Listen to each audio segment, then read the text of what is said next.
Buenas tardes otra vez.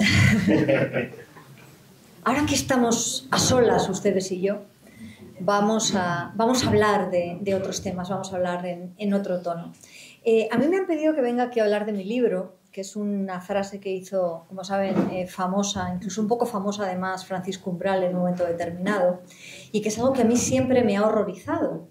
El hecho de limitarnos en una charla a hablar únicamente de lo que yo hago, de lo que yo he pensado y se ha configurado en uno o en varios libros. Pero en este caso me ha parecido interesante el coger este tema como una excusa, porque de lo que les quiero hablar no es tanto exactamente de mi libro. Aquí están los dos últimos. Este es para chavales a partir de 10 años y profesores y padres y abuelos. Habla de diversidad y de inclusión, de qué hacemos en un mundo que cada vez es más distinto y en el que tenemos que abordar situaciones que hace 10 años ni siquiera sospechábamos, ¿no? Y el que da título a esta conferencia es La historia de la mujer en 100 objetos. Es un libro que me llevó bastante tiempo y parte de mi salud. No me di cuenta hasta qué punto estaba resintiéndome en cuanto a esfuerzo y en cuanto a ambición de este proyecto que en un principio iba a parecer muy fácil. Mi conversación con la editora de La Esfera de los Libros, la idea era: ¿qué hacemos con la historia hoy en día? Es decir, la historia no es ya únicamente lo que se enseña o lo que se enseñaba en el colegio. Muchos de ustedes dejarían de estudiar historia cuando tenían 12, 14, 16, 18 años. Algunos de ustedes quizás hayan estudiado en la universidad o hayan hecho después cursos de formación porque les haya interesado acerca de historia local o de historia nacional o de historia internacional. Es un tema que a priori interesa a mucha gente y repele a mucha otra, ¿no? Qué rollo la historia, tener que memorizar fechas, batallas y etapas. Sin embargo, a mí una de las cuestiones que más me ha interesado en mi vida, aparte de la literatura, como es obvio, ha sido el arte y ha sido la historia. Por supuesto, también los animales y también la botánica y también tantos otros temas como pueden ser la moda, como puede ser todo aquello que nos permite expresarnos como individualidad, no como un colectivo, no como un grupo.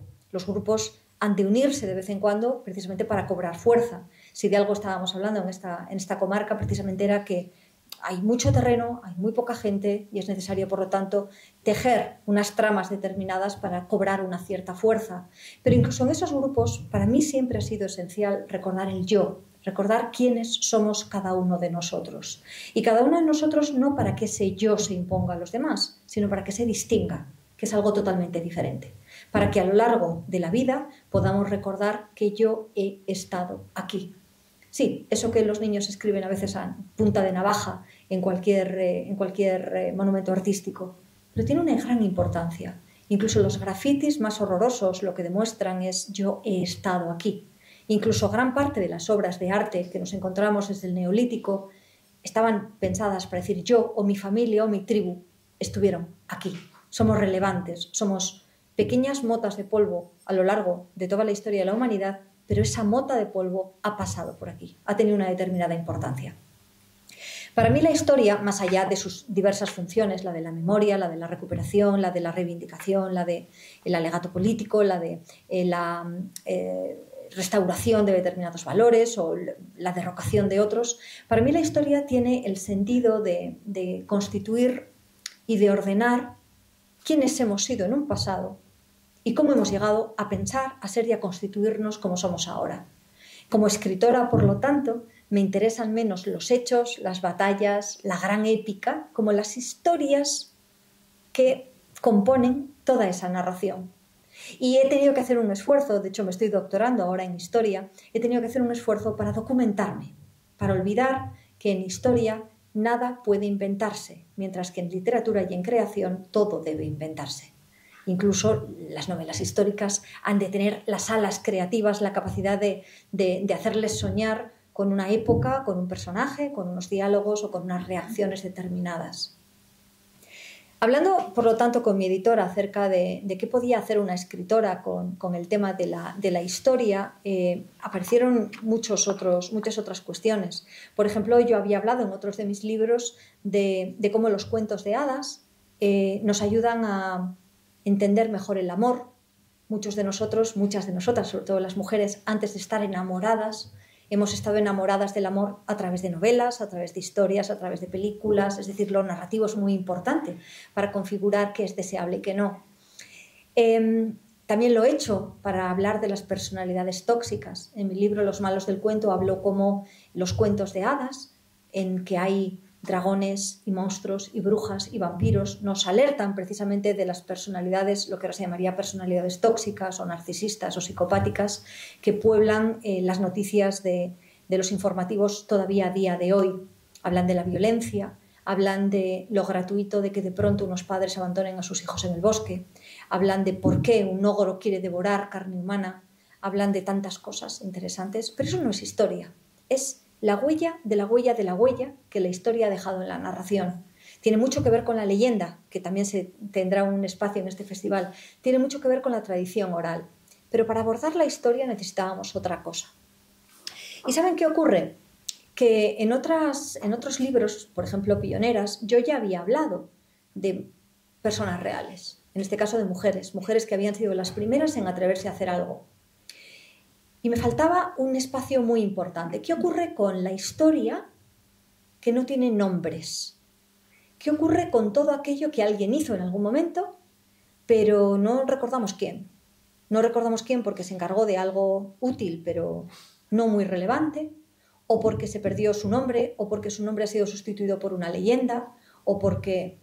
¿Cómo podemos recuperar esa historia? Y sobre todo, ¿cómo la podemos recuperar en torno a colectivos determinados? A mí me interesa sobre todo la voz femenina, la voz de la mujer, en una sociedad que durante mucho tiempo lo que ha valorado en la mujer era que no tuviera nombre, que fuera discreta, que como mucho se supiera el apellido de su casa, y el apellido de su casa venía siempre por vía paterna. Es decir, yo me llamo igual que mi padre, que a su vez se llama igual que su padre, que a su vez se llama igual que su padre, que a su vez se llama igual que su padre. Los apellidos femeninos se han ido perdiendo, aunque en España mantenemos todavía el doble apellido, pero de una forma o de otra se va perdiendo ese linaje materno, ¿no? En cierta medida eso era lo que se esperaba que las mujeres de bien hiciéramos.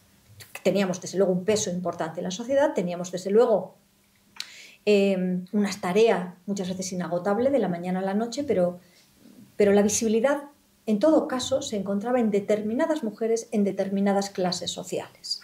A mí no me interesaba tanto los hechos de las grandes reinas, que las ha habido, o de las grandes heroínas, que también aparecen en este libro, sino más bien todo lo otro, todo aquello que había construido, por ejemplo, este lugar en el que nos encontramos ahora, todo aquello que según abrimos una casa descubrimos que ha habido manos, y muchas veces son manos femeninas, ¿no? las que lo han constituido. ¿Qué ha pasado con todo eso? Y claro, rastrear ahí los nombres era imposible. Por lo tanto, pensé que la nueva corriente, que sobre todo en el entorno anglosajón se estaba iniciando, que es la de perseguir la historia de los objetos, es decir, hacer una historiografía de objetos, en ese caso me resultaba mucho más útil, porque a través de los objetos sí que podemos rastrear los hábitos, las costumbres y las formas, y no hace falta que haya un nombre. ¿Quién inventó la primera aguja de coser? ¿A quién se le ocurrió? La tradición griega dice que a Dédalo, por supuesto a un hombre. A lo mejor sí, porque muchos hombres tenían que tejer, por ejemplo, las redes de pesca. Cuando se embarcaban en aventuras o en cuestiones marítimas, desde exploración hasta comercio, el hecho de remendar las velas y tener, por lo tanto, esa habilidad era propia de hombres, no se solían embarcar mujeres. No lo sabemos, pero sí que es cierto que así como tejer, hilar y bordar han sido durante mucho tiempo actividades esenciales y algunos hombres han participado en ellas, la mayor parte de las veces ha estado en manos de las mujeres, sobre todo cuando eran tareas no remuneradas. En uno de los espacios que le dedico a la seda, por ejemplo, a los telares, descubrimos que hubo hombres y mujeres que se encargaban precisamente de las grandes hilaturas de seda, pero que generalmente el trabajo especializado y por lo tanto mejor remunerado era para los hombres, mientras que eran las mujeres y los niños quienes se encargaban de otro tipo de tareas con un trabajo similar, pero mucho menos remunerado. También hemos visto eso en sastrería, hemos visto eso en cocina, hemos visto en... Entonces, ¿no sería interesante recuperar una historia de los objetos y que esos objetos nos hablaran? Que nos fueran contando, por lo tanto, de ese espacio inhabitado, de ese espacio prácticamente no tocado por la historia y que cada vez nos está interesando más. Ya estamos hartos de épica. Estamos hartos, de hecho, de que nos cuenten una y otra vez cuáles han sido las grandes gestas, que unos las usen en un sentido y otros las usen en otras. Pero ¿qué pasa con aquello a lo que la mayor parte de nosotros vamos a poder aspirar, que es que nos recuerden nuestros hijos y nuestros nietos, y poca cosa más? ¿Qué pasa con las historias que se han contado y que se han convertido en de un hecho cierto en un hecho legendario? Por ejemplo, yo les hablaba de la seda. La historia de la seda está ligada a una emperatriz. Se supone que fue una emperatriz china la que, mientras estaba tomando una taza de té, descubrió que en su jardín había un árbol que estaba infestado de pequeños capullos, y empezó a jugar con uno y se dio cuenta de que se devanaba, y a partir de ahí empezó a darse cuenta de que ese hilo podía tejerse y que era la seda. Qué curioso, una emperatriz nada menos. Es decir, de todas las mujeres del mundo, de todas las personas del mundo, tuvo que darse cuenta de su emperatriz, ¿no? Exactamente lo mismo nos ocurre con el tema del té, que también aparece aquí. Las bebidas están muy relacionadas con la historia de las mujeres, ¿no? En este caso también es otra emperatriz china. Las emperatrices chinas tenían muy poco que hacer, que está también con su copa en este caso de agua hirviendo, y se le deslizan unas hojas de árbol, de un arbusto determinado en la taza de agua caliente. Y, oh milagro, se da cuenta de que sabe mejor, y por lo tanto descubre el té. En algunos dicen que no fue una emperatriz sino un emperador. Bueno, ustedes pueden escoger. El caso es que nuevamente no fue nadie que de una forma casual lo descubriera, sino nuevamente una emperatriz o un emperador quienes descubrieron este tipo de cosas. En ambos casos han sido divinizados, es decir, tanto el té como la seda se acaban por convertir en dos productos tan importantes en la historia de China, que quienes los descubrió, quienes dicen que los descubrieron, acaban convirtiéndose en dioses o en semidioses. Qué curioso, ¿no? Qué forma de conectar lo cotidiano con lo divino, con lo celeste de un solo plumazo. Empecé, por lo tanto, con un listado de los objetos que me parecían más importantes o más relevantes, aquellos que podrían tener algún tipo de sentido y que fueran, sobre todo, significativamente femeninos. Claro, era inevitable, cuando estábamos hablando de las mujeres, hablar también del mundo masculino. En algunas épocas han estado tan separados que estábamos hablando casi de dos hemisferios diferentes. Según nos íbamos acercando hacia el siglo XX, se iban interrelacionando más. Nos encontrábamos también con algunas relaciones más armoniosas y otras que lo eran menos, ¿no? Por ejemplo, hay algunos de los capítulos de este libro que hablan abiertamente de situaciones de injusticia o de situaciones de violencia, como por ejemplo la ablación de clítoris, que es uno de los temas terroríficos de las mutilaciones que se siguen llevando a cabo en África, que no tienen un vínculo directo con la religión, pero que parecen casi imposibles de erradicar pese a las largas campañas que se iban haciendo en los últimos años, ¿no? O, por ejemplo, el último capítulo de este libro habla de un tema que quizás les suene. ¿Se acuerdan de Lorena Bobbitt? ¿Se acuerdan de aquella mujer que, cuchillo en mano, arremetió contra... John Wayne. Sí, exactamente, muy bien, John Wayne Bobbitt, buena memoria. No arremetió contra él, sino contra su hermanito pequeño, pero el caso fue que el tema de cómo se convertía casi en una parodia, un intento de castración, fue muy curioso. Yo era muy jovencita, pero lo recuerdo perfectamente.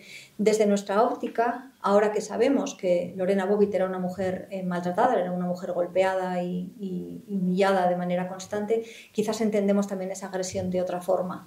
Y quizás nuestra interpretación de qué ocurrió ahí sea menos jocosa y menos jaja, y sea mucho más inclusiva, ¿no? Era un hombre que a su vez tenía una serie de adicciones, estaba por lo tanto enfermo, y también era una persona que después sacó un rendimiento determinado de esa lesión, acabó por hacer películas porno, no se lo pierdan, ¿no? Es decir, todo es grotesco, todo lo que estamos hablando de este último capítulo del libro tiene una cuestión exagerada y corresponde, por lo tanto, a la época también en la que sucedió y a cómo las noticias cubrían ese tipo de sucesos. Pero ¿y ahora? ¿Cómo enfocamos algunos de estos temas, por ejemplo, ¿no? Algunos de los temas que seguimos hablando, que tienen que ver con lo femenino, hablan mucho del aspecto físico, hablan mucho de la violencia, hablan mucho de lo que tenemos de diferente, hablan menos de lo que tenemos en común. Y a mí, en este libro, me apetecía hablar de temas que no es que se justifiquen, pero se contextualizan dentro de su época. No podemos entender el pasado si no nos situamos en ese pasado y si no comprendemos, por lo tanto, cuáles eran los parámetros. Si juzgamos desde nuestro momento y si juzgamos desde nuestra posición, casi todo es absurdo, casi todo es ridículo, casi todo es tonto, casi todo es... Y sin embargo, obedecía a una realidad social, obedecía incluso a una conveniencia que en un momento determinado era lógica. Y eso es lo que a mí me interesa de la historia. Lo que me interesa es de qué forma nos ha traído hasta aquí y de qué forma ahora estamos cometiendo errores que dentro de 20, de 30 años nos echarán en cara. O nos dirán que cómo podíamos pensar, o cómo podíamos sentir, o cómo podíamos permitir según qué tipo de cuestiones. Cuando venía en el taxi de Zaragoza aquí, venía con uno de los participantes del premio de poesía, un chico muy joven. Estábamos hablando de cómo la tecnología había cambiado en los últimos 10 años, sin más, nuestra forma de relacionarnos, nuestra manera, por ejemplo, de entender esta conferencia, en la cual se ha planteado a través de redes sociales si iba a haber streaming, en la cual gran parte de la divulgación, por ejemplo, se ha hecho a través de un aparato pequeño, una pequeña caja electrónica que se llama móvil y que nos permite en estos momentos conectarnos, depende de la cobertura, prácticamente desde cualquier lugar del mundo. También nos ha permitido leer, nos ha permitido ver en directo lo que estaba ocurriendo en otros lugares. Nos ha permitido, por lo tanto, entender que las dimensiones del mundo son muy diferentes a las que comprendíamos hace 10, 20 o 60 años. El problema está en que muchas veces no colocamos una línea que una de esas interpretaciones con otra. Lo solemos ver cuando echamos una ojeada a los programas de televisión, a los informativos, pero también a las películas de hace unos cuantos años, y vemos cómo han envejecido. Y entendemos dónde estábamos nosotros en aquel momento y cómo comprendíamos también la realidad. Para mí la historia no debería ser nunca un elemento de fricción o un elemento de discusión, sino un punto al contrario, un punto de encuentro, un punto del cual aprender cuáles han sido determinados errores y también cuáles han sido, en muchos sentidos, los aciertos de la humanidad, porque hay muchos. En este libro, por ejemplo, hablo muchísimo de la vida doméstica y hablo también de la vida rural. Hablo de cómo era posible que durante tanto tiempo muchas de las tareas más duras de la casa no encontraron un alivio, no se estuviera aplicando esa misma tecnología que ahora entendemos como imprescindible a las labores de la casa. Había dos razones. Una de ellas era que sobraba mano de obra. Es decir, siempre había alguien que se encargara de hacer ese tipo de tareas de la casa. Y por otro lado era que ninguna de ellas era prestigiosa. De ninguna de ellas se creía que se podía sacar un rendimiento económico. Es decir, para una niña saber planchar era mejor que no saber, porque podía colocarse en un lugar determinado.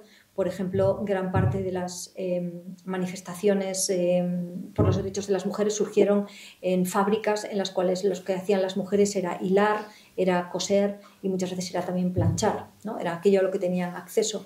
Pero dentro de la casa, ¿qué sentido tenía facilitar una tarea que no era en especial prestigiosa?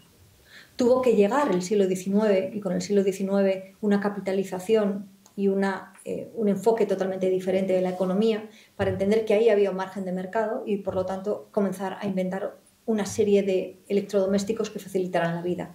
Empieza tan pronto como en el siglo XIX y muchas de esas inventoras son mujeres. ¿Por qué son mujeres? Por razones obvias, porque eran las que entendían mejor las necesidades que había que cubrir con, por ejemplo, un lavaplatos. Y efectivamente, el lavaplatos lo inventó una mujer. Y tardó algún tiempo en instalarse, porque de hecho al principio solamente los grandes hoteles y los grandes restaurantes lo permitían, pero ahora mismo muchas personas que se independizan, sean hombres o mujeres, de lo primero que compran en su casa es un lavavajillas. Exactamente lo mismo ocurrió, por ejemplo, con el envasado al vacío, que también fue labor y obra de una mujer. Pero también ocurrió con algo tan interesante como la fregona. La fregona además es un caso particularmente interesante porque quien lo inventó fue una madre y una hija, pero quien lo patentó fue un varón. Por lo tanto, en muchos sentidos ha quedado, no es el primer ni el único caso en absoluto. Entonces, muchas veces encontrar, sobre todo durante el siglo XIX y principios del siglo XX, quien fue el primero en patentar o en registrar un objeto ha sido una labor muy interesante. Y encontrar ahí a mujeres, muchas de ellas mujeres de clase media o de clase media alta, muchas de ellas de familias de ingenieros que por lo tanto estaban acostumbradas a encontrar soluciones prácticas o a que maridos, hijos, padres les animaran a ello, ha sido muy, muy interesante. Uno de los casos que a mí me interesa más, que me parece además particularmente interesante porque me pone... me da la razón cuando yo defiendo que los grupos de trabajo, los grupos editoriales, las conferencias han de ser variadas en edad y variadas también en cuanto a sexo, es el invento del Tipex. No sé si ustedes se han parado nunca a plantearse quién inventó el Tipex, pero han usado Tipex alguna vez. El Tipex viene en dos modalidades, una de ellas es una pequeña laminita con una hoja o con una cara en blanco que ustedes colocan en las maravillosas máquinas de escribir que he visto y hacían clac, y lo que nos permitía era borrar únicamente una letra, ¿no? Claro, el Tipex ahora no tiene demasiada aplicación, ese tipo de Tipex, por algo muy sencillo, ya nadie escribe a máquina de escribir, ni siquiera los escritores más snobs. Pero lo seguimos teniendo en un pequeño recipiente con una escobillita, ¿no? Que nos permite aplicar con un pincelito encima de lo que sea. Yo lo uso bastante para mi agenda, por ejemplo. El Tipex lo inventó una mujer y yo creo que no les va a extrañar si le digo que lo inventó una secretaria. Lógico. Y lo hizo en un momento en el que la mayor parte de los jefes eran varones y la mayor parte de las mujeres eran secretarias.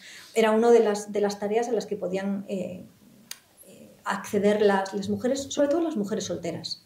No estaba tan bien visto, sobre todo hasta los años casi 70, ¿no? Que una mujer casada continuara trabajando en un entorno público, salvo que trabajara para su marido. Sí que nos hemos encontrado muchos casos en los que la enfermera o la secretaria del médico, del dentista, era su propia mujer. Exactamente lo mismo ocurría en la asistencia de pequeños negocios. Pero ya era otra cosa que fuera a trabajar para otro, estando casada. Repito, eso cambia radicalmente a partir del año 68, 70, en torno a Estados Unidos y Europa, y un poquito más tarde en España. Bueno, pues esta señora nos encontramos con que la pobre mujer estaba hasta el moño, se puede imaginar, de corregir y de tener que volver otra vez a reescribir, además, esos pliegos que muchas veces tenían papel carbón que se hacían por quintuplicado, ¿no? Su nombre era Beth Nesmith Graham. Y en un momento determinado se le ocurrió que algo tenía que inventar. Bueno, pues el caso es que empezó a probar distintas fórmulas y con la ayuda del profesor de química de su hijo acabó por elaborar esa pasta que en un principio llamó Mistake Out, o sea, fuera errores, con esa mentalidad tan americana, no tan extraordinaria.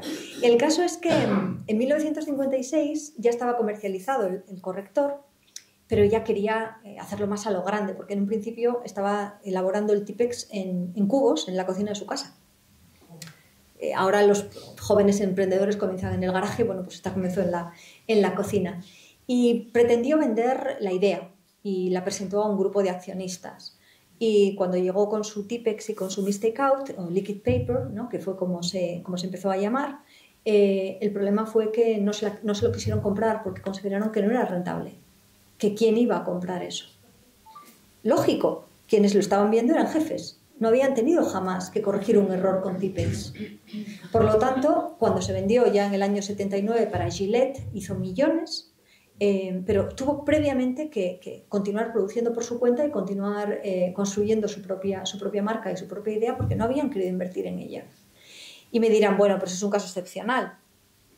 Es decir, no siempre cualquier persona sensata vería cuál es la potencia del Tipex, ¿no? Porque para ver un problema hay que tener ese problema y hay que enfrentarse y tener ese tipo de conciencia. Por eso, por ejemplo, es tan interesante, eso lo comento en Mejor Diversos, que personas con distintas capacidades vean el trazado de una calle, el trazado arquitectónico de un edificio.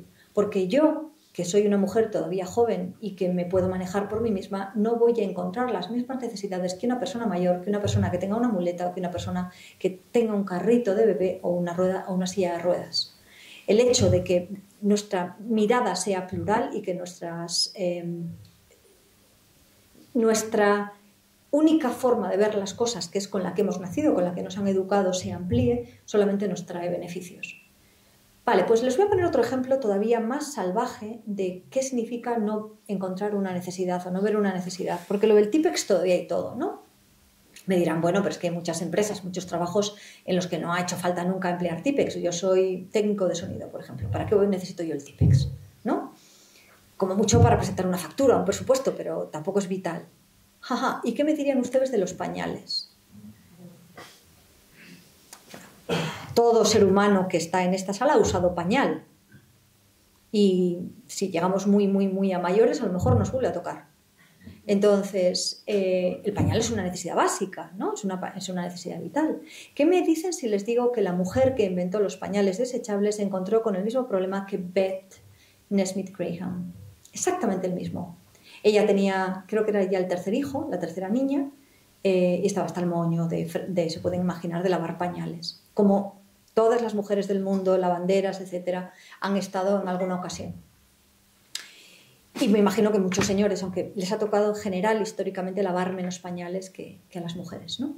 Entonces decidió, esta sí venía de una familia de inventores, decidió que tenía que probarlo, tenía que probar de alguna manera hacer algo que le permitiera a la nena estar seca y estar confortable y a ella no tener que estar constantemente lavando pañales, ¿no? Que generalmente eran de lino, bueno, ya saben ustedes, se componían de varias formas. Había que atarlas de una forma también, en fin, no era tampoco práctico para el bebé. Y con pañal, el primer pañal lo intentó hacer con seda de paracaídas. Era después de la Segunda Guerra Mundial. Por lo tanto, muchos hombres habían traído el paracaídas a casa porque era de seda. Algunas de las novias se habían hecho, de hecho, el traje de novias con la seda del paracaídas del señor. Imagínense los metros y metros de seda que llevaba un paracaídas, ¿no? Y ella había probado para hacer el pañal con distintas capas impermeables y finalmente, pues, el modelo más tosco que había en aquellos años lo intentó patentar. Bueno, lo patentó, de hecho, y lo intentó comercializar.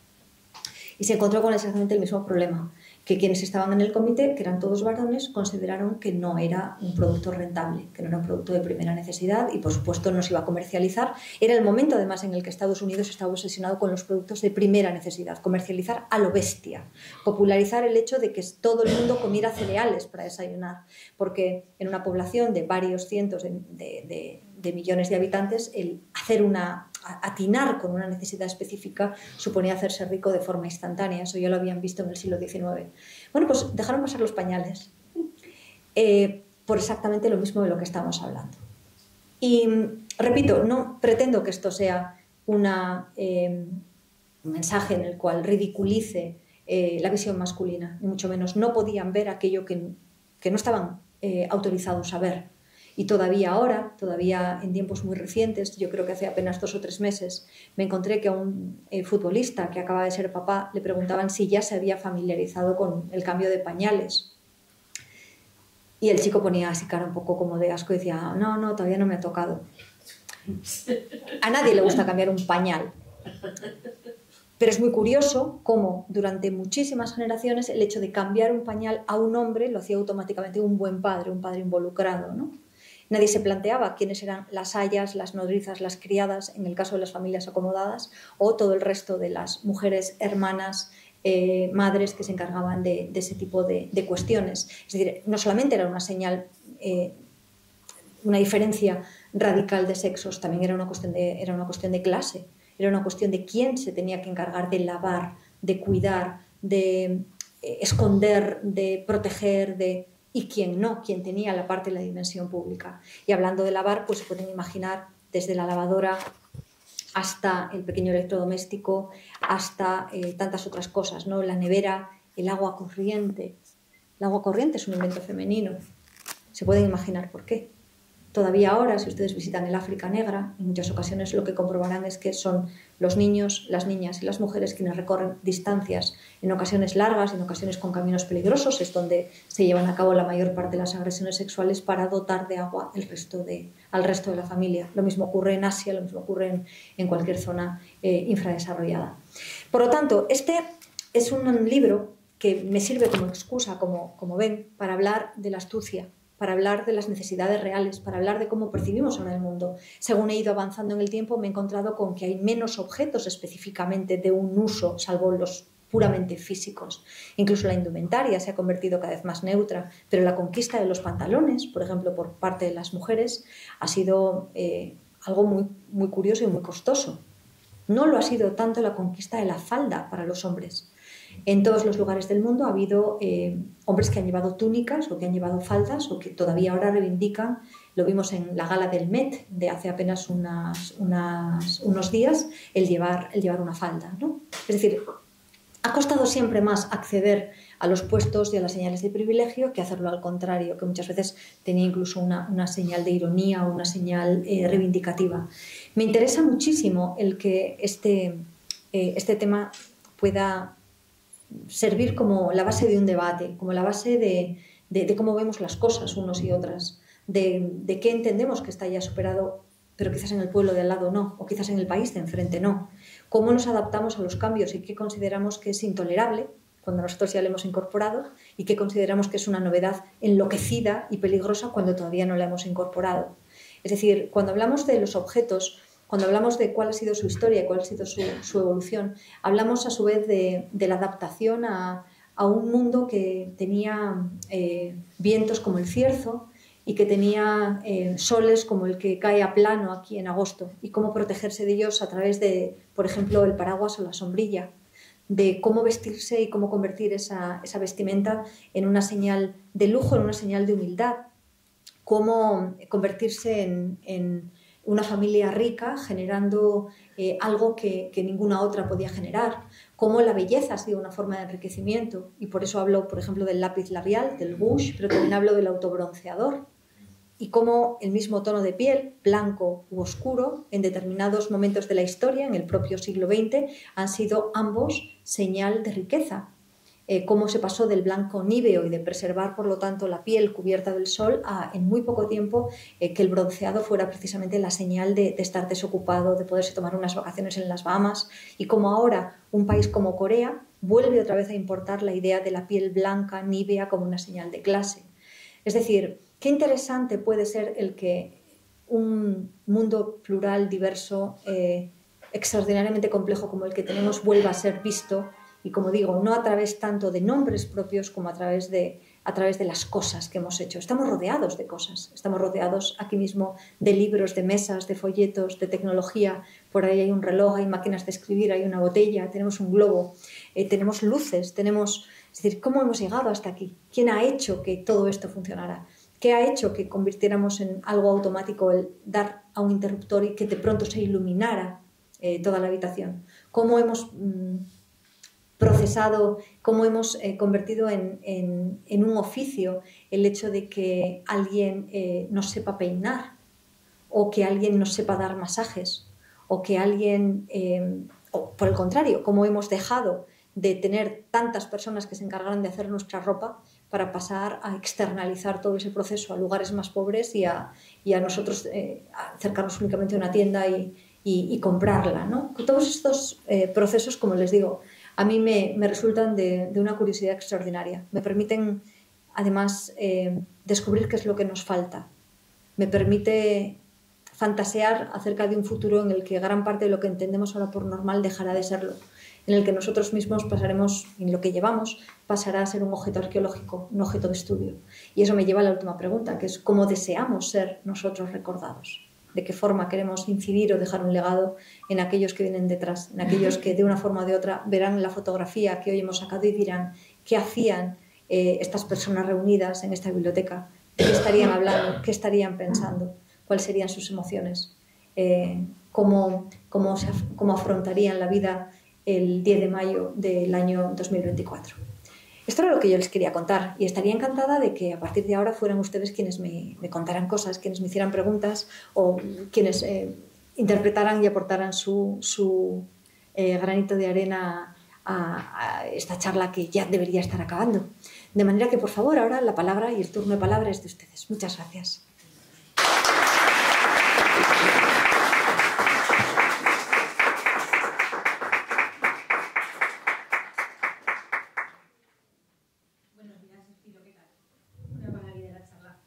Una preguntita. ¿De todos me oyes? Sí, perfectamente. Hola. Te oigo. Sí. De todos los objetos que has investigado y supongo que historias que has conocido, hayas plasmado en el libro, ¿no? ¿Cuál ha sido la que más te ha impactado? ¿O la que más te ha roto? Hay muchas. porque dejé fuera muchos objetos. Es decir, cuando yo me planteé ese listado de 100 objetos, luego me di cuenta de que no iban a ser 100. Es decir, que cuando hablara de un objeto determinado, hablaría también del pasado de ese objeto, y muchas veces me iba a encontrar con otros, y también hablaría del futuro, y me encontraría, por lo tanto, con otros más. También había una preferencia, la de la autora, o sea, la mía, por determinados objetos y por lo tanto situar la atención del lector en unos espacios y no tanto en otros. Hay territorios que han sido muy explorados por las mujeres, por ejemplo la literatura, mucho más que el arte, mucho más que la escultura y mucho más que la arquitectura, por una razón sencilla: era más sencillo, era más barato, era más accesible y se podía hacer en soledad, no necesitaba de un grupo, ¿no? Entonces me encontraba con que era importante para mí el hacer una selección previa, y que esa selección, siendo personal, al mismo tiempo fuera relevante. Y de los objetos que me he encontrado, hay algunos que, como tú dices, permíteme que te tutee, algunos de ellos son muy terroríficos, y uno de ellos es la argolla de la esclava. Es decir, tendemos a olvidarnos que durante muchos siglos, de hecho hasta bien entrado el siglo XIX, hemos tenido esclavos en España. En el siglo XIX, por ejemplo, en algunos periódicos sevillanos estaban todavía en los años 40, 50, vendiendo esclavas. Había anuncios de negra, muy complaciente, sabiendo planchar y coser, se vendería por módico precio. Y nos olvidamos también de que en el siglo XIX, autoras como por ejemplo Carolina Coronado o Concepción Arenal fueron abolicionistas, hablaron de forma activa contra la esclavitud. Era un tema que la guerra de secesión pondría encima del tapete, pero había países que todavía mantenían la esclavitud. A día de hoy tenemos diferentes tipos de esclavitud, algunos de ellos por escrito. No solamente la trata de blancas, sino también algunos contratos, por ejemplo, laborales que salieron a la luz con el último mundial, ¿no? Y que hablan de mano de obra esclava. Pero bueno, hablando de la esclavitud como tal y de la esclavitud femenina en particular, la femenina tenía dos objetivos. Uno de ellos era la satisfacción sexual y otra de ellas era el generar nuevos esclavitos, es decir, era la cría de esclavos. Es de las cosas más terroríficas que me puedo imaginar. Uno de mis libros infantiles, El chico de la flecha, habla de la relación entre un niño romano y su esclavo. Y me sirve, de hecho, para plantear la idea de la libertad y de la esclavitud en institutos y en colegios, porque muchos de estos niños ven, como hemos visto nosotros, ¿no?, la esclavitud pues, en Lo que el viento se llevó y en determinadas películas. Y, bueno, si llegan a ver Espartaco ya ni te cuento, pero, por ejemplo, en Gladiator, en que de pronto ven como un hombre libre se convierte en esclavo, pero no van más allá, no entienden la inmensidad del fenómeno. Y ese tema me parece especialmente dramático. Pero luego hay muchos otros que tienen que ver con la injusticia, ¿no?, que tiene que ver con cómo otras personas han arrebatado el mérito de otra. Y si le echas una ojeada irás encontrando también tu propia vibración, ¿no?, porque hay otros que son muy bonitos. Por ejemplo, el lenguaje de las flores. Frente a una sociedad que no permitía que chicos y chicas hablaran con claridad, inventarse un código a través de las flores que una le regalaba al otro, o que el otro le hacía llegar a la una, o que llevabas en la solapa, o que llevabas en un ramito, me parece de lo más cursi, de lo más delicioso del mundo, ¿no? Lo mismo ocurría con el abanico, que llega a desarrollar todo un código. Esa es una frivolidad, pero es una delicia. Y además lo conecto con el lenguaje secreto que, por ejemplo, en China desarrollaban algunas mujeres para comunicarse entre ellas sin ser espiadas. El lenguaje de los amantes siempre ha sido un secreto, ¿no? Siempre ha sido un código. Y luego hay algún otro capítulo que está lleno de esperanza, ¿no? Por ejemplo, el álbum femenino. No sé si ustedes, algunas de las señoras, han tenido alguna vez un álbum. Pero no me refiero a un álbum de fotos o a un álbum de cromos, un álbum. A mí me van a hacer luego, creo, firmar en uno el libro de honor del ayuntamiento. Bueno, pues durante gran parte del siglo XVIII y XIX, las niñas bien y también las casas tenían un álbum. Ese álbum permitía que la niña, cuando viajaba, por ejemplo, cuando se desplazaba a casa de la prima Juani, pues desarrollara sus habilidades pagadas a costa de los padres de dibujar acuarelas. Entonces, en el álbum de su prima y su prima en el álbum de ella dibujaban una pequeña acuarelita del perrito, de las flores o del paisaje que hubieran visto. O le pedían por favor al poeta de moda que le escribiera ahí un pequeño poema. En lugar de firmar el libro, lo que se hacía es, ¿podría firmarme en mi álbum, por favor?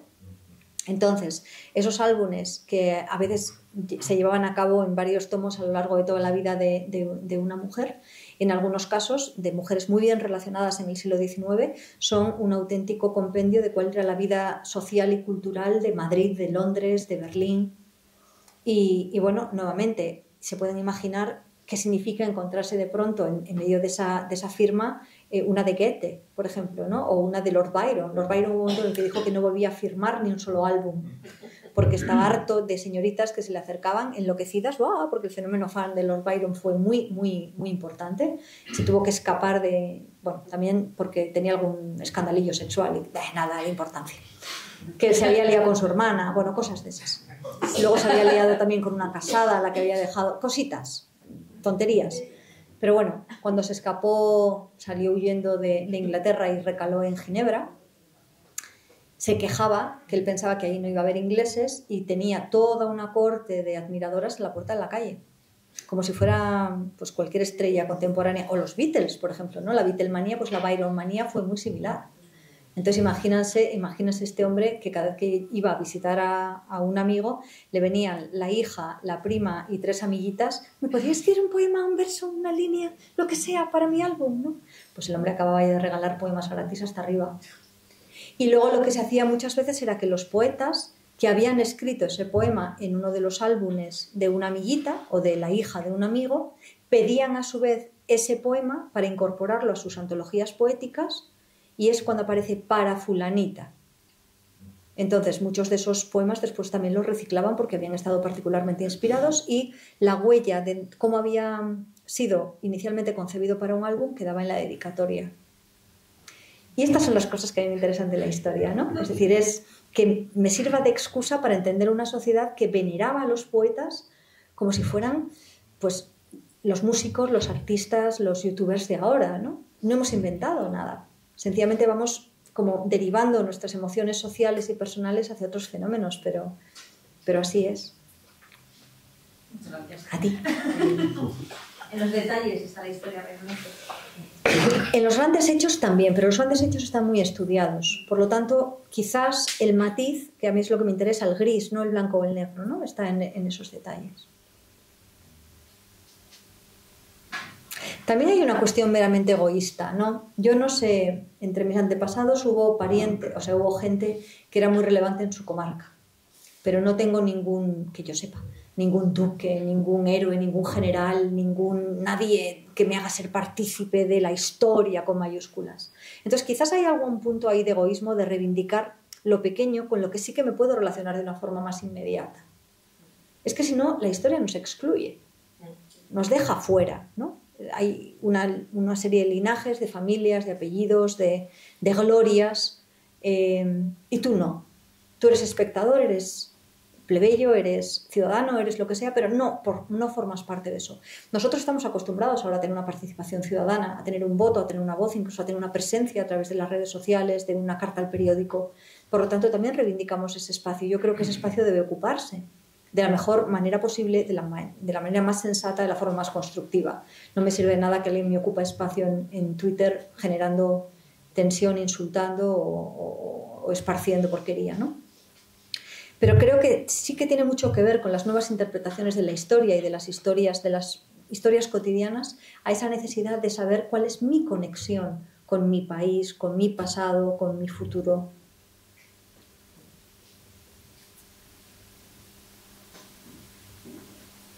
¿Hasta qué punto está ideologizado, ¿no? Tu entorno?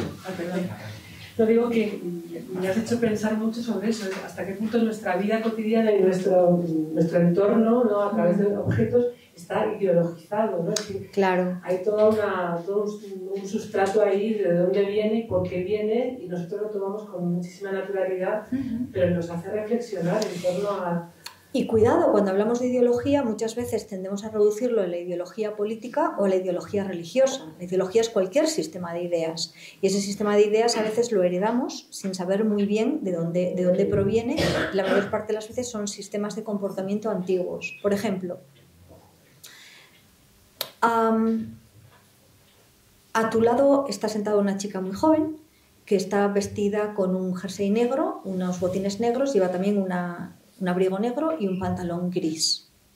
Hace algún tiempo, si vieras a esta chica, ¿qué pensarías? Claro. Está de luto, está ya de alivio de luto. Ya saliendo, pero... Alivio porque va gris. Es decir, 6 meses. Mínimo 6 meses, tuvo una pérdida cercana.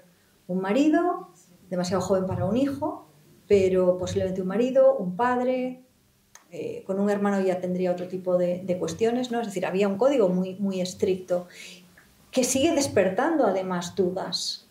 Yo perdí a mi padre hace 7 meses, por ejemplo. No he llevado un luto estricto, pero no me he sentido en absoluto con ganas de vestir nada llamativo. Es decir, hay un código también emocional que tiene que ver con cómo nos sentimos. El luto obligado te llevaba incluso a cubrir los espejos en algunas casas, en algunas tradiciones. Por supuesto, no podías acudir a ningún concierto, no había ningún espacio de ocio, salvo el rosario, la misa o algunas conversaciones con los parientes que te permitieran aliviar la pena. Lo cierto es que el duelo, tal y como lo entendemos ahora, para mucha gente no te lleva precisamente ni a un concierto ni a ningún acto, o sea, quieres estar recogida, pero hay otras personas que no, hay otras personas que lo que necesitan precisamente es lo contrario y que desde el primer momento han decidido no vestir de luto y la pena no ha cambiado. Pero es que el vestir de negro se cambia en un momento muy determinado para convertirse en un elemento de moda. ¿Y quién lo cambia? Coco Chanel. Coco Chanel, como reacción frente a una década en la que todo lo que se estaba viendo eran colorines, y colorines especialmente vulgares, decide retomar la idea del negro. ¿De dónde viene la idea del negro?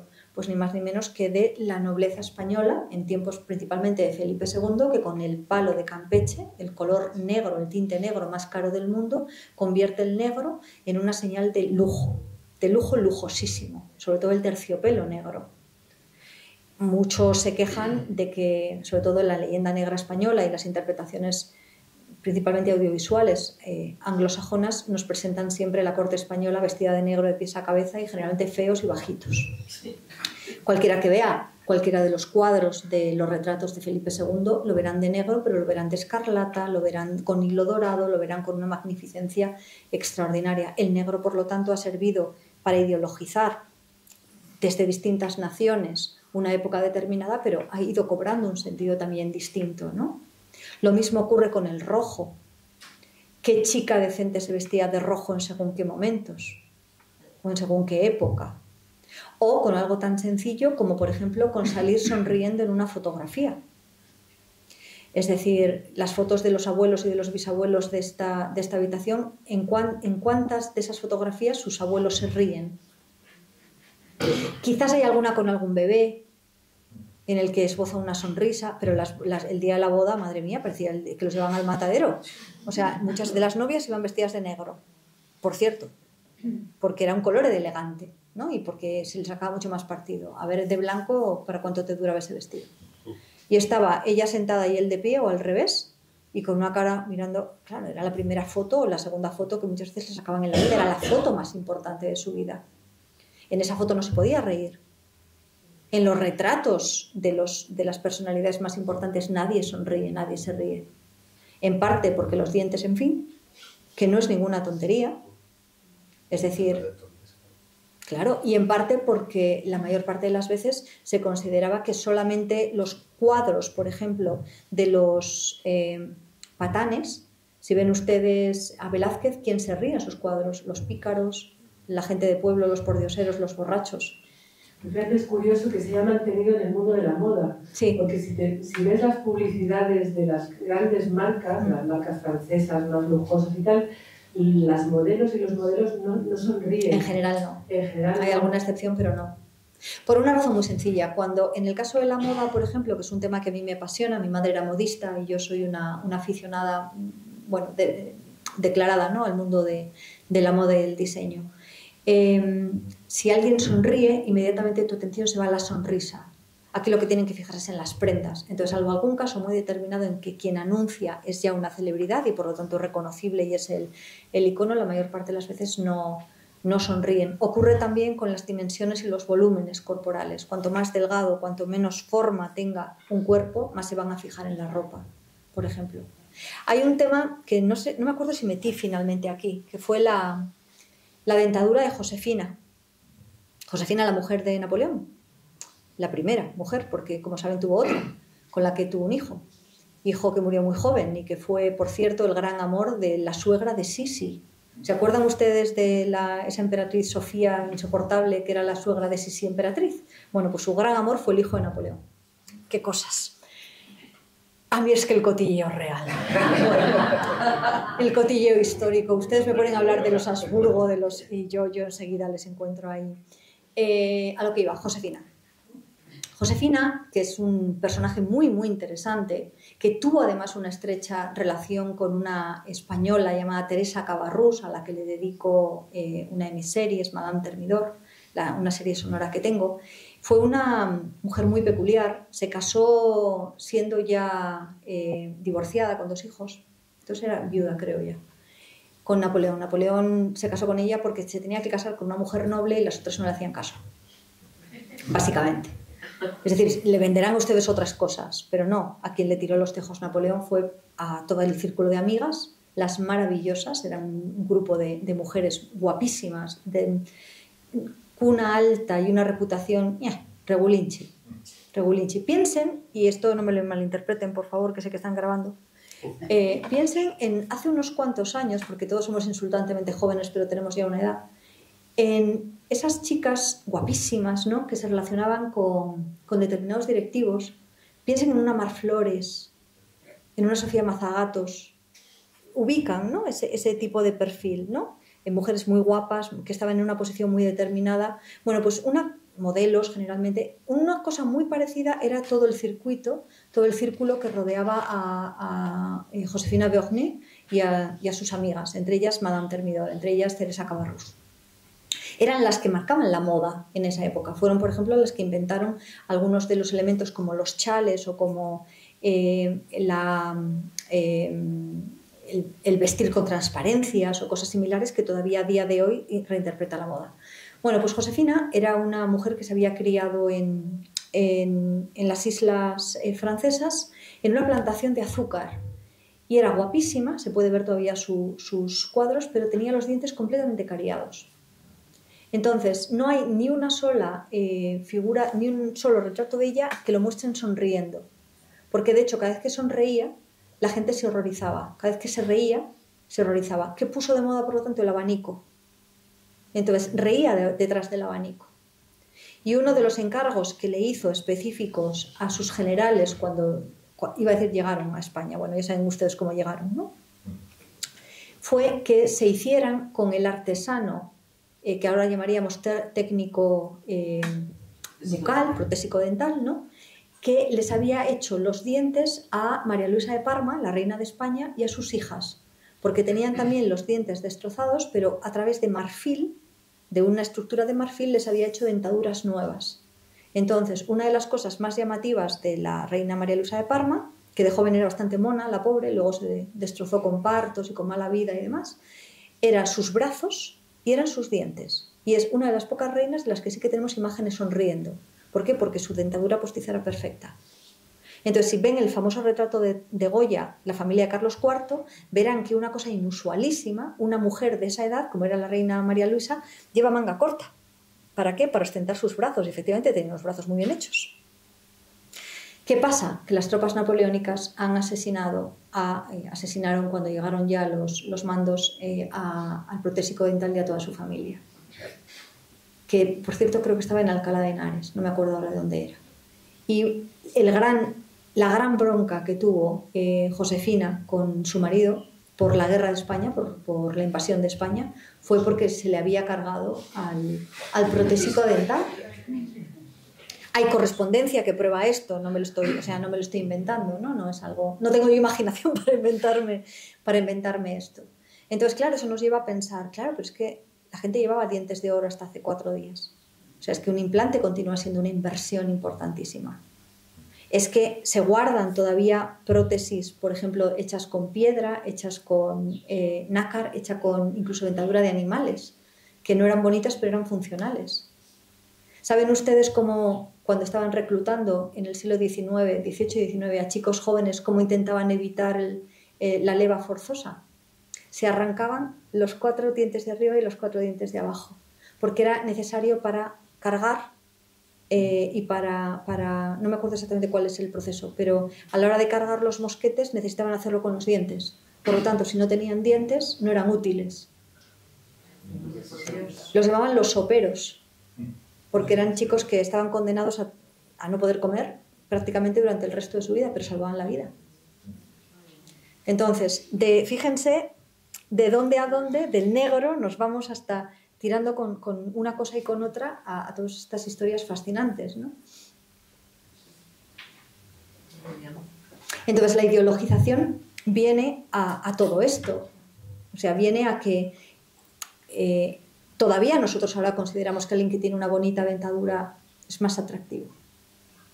O que alguien que no la cuida, muy bueno, también está muy asociado con la epidemia de heroína que hubo en los 80 y en los 90, ¿no? Pero no es algo que venga, desde luego, de lo nuevo. Los colores, algo tan sencillo como eso está ideologizado. Prácticamente todo lo que miramos está condicionado por creencias previas. Y llevo mucho tiempo hablando y ustedes querrán irse, de forma que...